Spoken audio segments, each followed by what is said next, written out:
Government has directed local governments across the country to enact bylaws banning the sale of drugs that have escalated the cases of criminality in the country.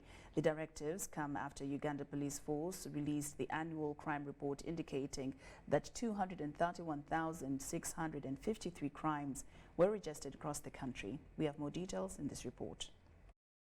According to this year's police report, over 6,000 crime cases were registered in Kigezi region, with the Rukungiri district leading in the region with the drug abuse, murder, homicide and juvenile cases. The report comes at the time when the district officials raised a red flag on the high crime rates purported by the youth involved in the drug abuse. Most children engage in drugs, and these drugs affect their behavior, affect their performance, and this also affects the whole family in general.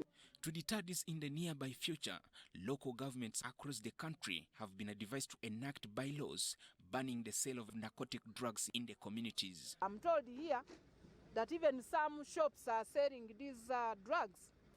If somebody is selling it, close that shop. If they don't have other things to sell that are useful, they should not destroy our younger people and the entire country, not to wait for central government. They are mandated also to come up with bylaws to protect our people. The move to enact bylaws has been welcomed by some of the district security officials. You know, an ordinance is good that it specifies the punishment, so that when that person is taken to court, at least the magistrate or the judge looks at what is in the ordinance, and it is easier to pass on the